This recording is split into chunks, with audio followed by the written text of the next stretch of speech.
the mystique of the aura. Ever wondered why some people naturally draw others in, exuding a sense of calm, power, and purpose? Is it charisma, confidence, or something deeper? Today, we'll unravel the true nature of the human aura, an often misunderstood concept that blends spirituality and science. But this isn't just about mysticism. It's about practical transformation. By combining ancient wisdom with modern practices, you can cultivate an aura that not only reflects your inner strength, but also resonates with those around you. Stick with us as we explore personal stories, actionable insights, and transformative lessons on mastering your energy. By the end, you'll not only understand the power of your aura, but also learn to harness it for personal growth and meaningful connections. 1. Understanding the aura. The aura is more than a glowing halo in spiritual art. It's a tangible reflection of your inner emotional, mental, and spiritual states. Think of it as your energetic fingerprint, unique and constantly evolving. While skeptics might dismiss it as pseudoscience, even modern psychology acknowledges the impact of nonverbal cues and energy in human interactions. For centuries, philosophies like Tantra and Taoism have delved deep into the connection between energy and human potential. These teachings suggest that the aura is not fixed but a dynamic field you can nurture and strengthen. 2.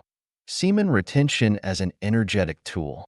One of the most intriguing ways to amplify your aura is through semen retention, a practice rooted in ancient spiritual traditions but still relevant today.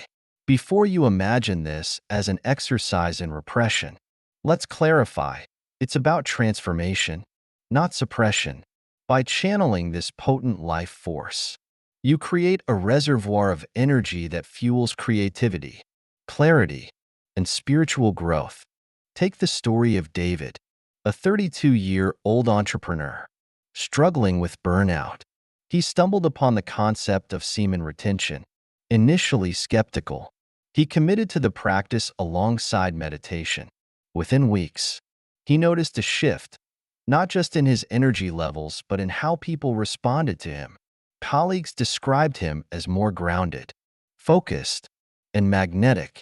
His aura had become a beacon of calm and purpose. 3. The practical impact on relationships. Energy is universal, and women, in particular, are highly attuned to shifts in it. They may not articulate it as aura, but they instinctively recognize the difference between superficial charm and genuine presence. When you master your energy, you communicate without words, a silent charisma that draws others in. Consider Emma, who met someone practicing these principles. She described him as someone who just got it, a man who didn't need validation but offered a safe, meaningful connection. This wasn't about physical attraction alone, but an energy that radiated integrity and purpose. 4. Enhancing the aura through spiritual practices. Meditation, mindfulness, and breathwork are powerful tools to align and amplify your aura. Here's why they matter. Meditation centers your thoughts, allowing energy to flow seamlessly. Mindfulness keeps you present, anchoring your energy in the moment. Breathwork channels sexual energy into higher creative and spiritual pursuits. Let's take Liam's story as an example. A yoga practitioner, he began integrating breathwork into his daily routine. Over time, he noticed his interactions became richer. People sought his advice, drawn to his calm demeanor and vibrant energy. 5. Lessons from the journey. The journey to mastering your energy is not without challenges. Temptations arise, and self-discipline is tested. Yet, the rewards far outweigh the struggles. This practice fosters self-awareness, resilience, and a sense of purpose that transforms your interactions. Conclusion: a magnetic presence. The power of a strong aura lies in its authenticity. When your inner energy aligns with your purpose, you naturally attract the right people and opportunities. It's not about manipulation but self-mastery. By cultivating practices like semen retention and meditation, you can create an aura that speaks volumes, even before you utter a word. So, are you ready to take control of your energy and transform your life? Let this journey of self-mastery inspire not just your growth, but also the connections you build along the way. The power of semen retention. My personal story. Are you retaining your semen? If that sounds pretty straightforward, it does because it is. One of the most powerful practices that a man can do is retain his creative life force. Sperm is the most powerful life force energy that we've all been blessed with the possibility of harnessing in this human experience. Many men, myself previously included, can struggle with porn addiction. It can be one of those taboo subjects that isn't often talked about due to feelings of shame, guilt, or embarrassment around it. However, I'd like to open the dialogue up a bit and share why retaining one's semen can be the most powerful and foundation practice that a man can embody, plus the changes you can expect if you give it a try for yourselves. I'd like to start with a list of the most notable benefits in my own personal experience, plus some relative books that you can read into if you'd like to go a bit further into the science or philosophy behind it. 1. Deeper voice. 2. Clear and vibrant skin. 3. Enhanced focus. 4. Higher levels of creativity. 5. Improved health and vitality, leading to much higher levels of energy. 6. Enhanced depth and intimacy within one's intimate relationships. No more turning your back on or feeling disconnected from your partner post-orgasm. 7. Improved sleep. 8. Enhanced personal magnetism. While there's many others one can expect, these are some of the primary ones that I've personally experienced since choosing to adopt this as a lifestyle. Retaining semen is talked about in many ancient texts and religions all around the world. The Chinese called it qi. From the Taoist tradition, the India yogis called it shukra, which means pure, bright, and radiant in the Ayurveda tradition. It's also thoroughly described in one of the highest-selling books of all time in Think and Grow Rich by Napoleon Hill.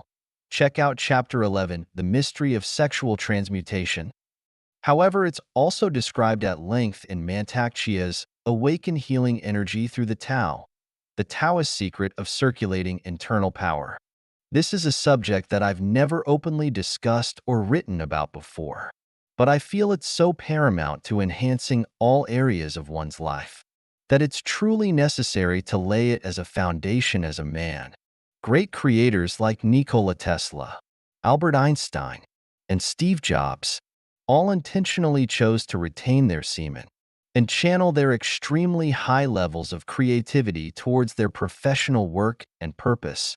A lot of men are not only taught how powerful sexual energy is, but also the important necessity of cultivating it in order to truly live a life of tapping into the highest levels of one's spiritual and creative powers.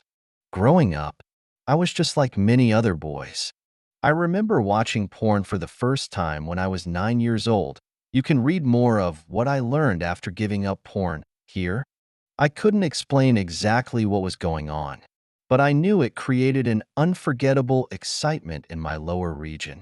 This then cultivated to an unconscious habit of masturbating all the way from my early elementary years. Up until my mid-20s, I would frequently watch porn whenever I had the chance to do so without being interrupted or disturbed. What originally started as an excitable pleasure turned into an unrelenting addictive daily habit. I didn't think anything too negative of it for most of my life, as I really enjoyed the variety of options that porn provided for me to electronically be with. However, back towards the end of 2013, I found myself in a pretty dark place where I knew I needed to make some drastic changes in my life. I was drinking heavily, going out every weekend, fooling around with many different women, and though on the outside I looked to be happy, beneath it I was wearing a mask to cover the depression I was feeling. I had read a couple books around being a POWE, pickup artists, and became obsessed with gaming, chasing women. I had an abundance of different strategies and inauthentic ways of communicating. In order to steer nearly every interaction that I had to what it was that I wanted, which inevitably was very manipulative and solely focused on the physical act of fooling around. After many months of this behavior, in combination with the drinking and nightlife scene, I reached a boiling point when I was arrested for a public intoxication. I was out of town at the time hosting a couple friends at my college alma mater. I won't go into the full details here. However, in the coming weeks, I'll be posting another blog entitled, How Getting Arrested Saved My Life. If you'd like to be one of the first to receive it, you can sign up for my newsletter at the bottom of the linked page. I'm not gonna lie to you though. I originally wrote the prior blog nearly 3 years ago, but due to fear and self-judgment, held myself back from putting it out there. I told myself that it was almost 10 years ago, and I'm in a completely different state of mind and place within my life since then. However, at the same time, I also knew within every fiber and cell of my being that I'm here on this planet to authentically share what I've learned, including not only the good, but also the perceived bad and ugly experiences too. This inner knowingness has led me to share intimate details around my previous battle of addiction in What I Learned After Giving Up Porn. The story around my resignation from my six-figure corporate career with the #1 valued sports franchise in the world in Why I Left My Dream Job, and some of the most personally vulnerable details in my relationship I've ever shared about myself in Why I Joined a Men's Group. For a period of time, I even told myself that it wasn't fair to my partner and what others may think of her, as a reflection of me and my past, inevitably creating another story or layer of self-judgment. However, one of the aspects that I've learned the most in my journey of life to this point is that if something is showing up deeply within my heart that desires to be expressed, then I'm doing myself and ultimately the planet a disservice if I hold myself back from sharing it. What I'm sharing here is something I've openly shared with my private 1:1 coaching clients as well as within my men's group. However, I've intentionally decided to invite myself to go even deeper, creating an opportunity of being even more fully seen. Needless to say, the public intoxication event really woke me up. It was the catalyst for me in deciding to let go of all alcohol, sex, and nightlife for about a period of nearly 6 months. It was around this time that I also came across Gary Wilson's TEDx talk, The Great Porn Experiment, which highlighted the not-so-healthy changes that prolonged porn addiction does to the brain and one's dopamine receptors.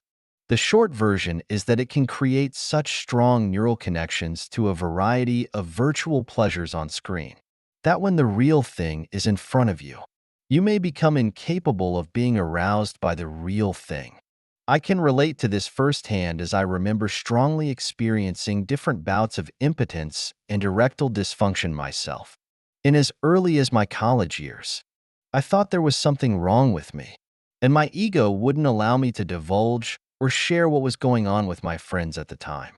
I remember thinking of myself as a failure for not being able to hold an erection frequently, thinking I was the only guy on the planet in his 20s who was having this issue. Watching Gary's TED Talk really opened my eyes up to the fact that there were countless other men, maybe even in the millions, who were experiencing the same issues, and how porn could unconsciously be the culprit. So back to this period of time of no sex, alcohol, clubbing, or masturbation. At this point in time, I did it for 5 months straight. I read more books during that period of time than I've ever read in my life. I had more energy during my exercises. I showed up completely different at my profession, selling nearly double than I had the previous year. And I was so focused and locked in when it came to growing in all areas of my life that I truly felt like Superman. This was the first time I had intentionally done something like that. I was operating in a completely different way. As I mentioned above, this didn't last forever, as I began dating shortly after this period and certain behaviors gradually returned. However, that period did spark a light underneath me. It opened my eyes and mind to possibilities that I previously had no awareness as to even existing. One aspect that became clear as day to me during that period was the importance of being authentic and doing what I truly loved, which I identify as the different aspects that give you a great sense of energy and expansion. Some of those for me then were listening/dancing to deep house music, writing, though at that time it was only in a journal, learning about nutrition and optimization of the mind and body, rediscovering myself and the aspects that professionally would create more inner peace and excitement in my life, recognizing the importance of surrounding myself with others who were like-minded and passionate about personal, professional, and spiritual growth. One of the unexpected aspects that came up for me during this period as well was within my profession. I recognized that even though I was in a successful corporate career and making a healthy six-figure income, I no longer desired to be doing the work that I was. You can read more of this here at How to Exit Corporate America and Create Professional Freedom. After resigning and recreating myself, I vastly reduced my inner circle to those who harbored similar values as to mine, pertaining towards a drive for self-actualization and living an authentic life. Those that also encompassed living a purposeful, loving, connected, and growth-oriented life where they live all out and create an impact in the world that is much greater than themselves. Fast forward to where I stand before you today, and I'm present with the following. Living abroad in the beautiful, lush, and green mountains of Costa Rica, working completely online where I have the honor of supporting clients all around the world, including but not limited to USA, Germany, Luxembourg, Spain, France, London, and South Africa. I'm eating tropical fruits from nature each and every day. I absolutely love this. I'm in a loving union with my life partner, who is also connected to her purpose Purple Heart. I live a more simplistic and minimal lifestyle, which has created an even higher vortex of focused energy. I sold all of my belongings except one piece of luggage plus a backpack prior to moving abroad. I'm learning and cultivating how to speak Spanish fluently, which has been an intention of mine since as early as high school. Now I have the opportunity to be nearly fully immersed in the language for the first time though.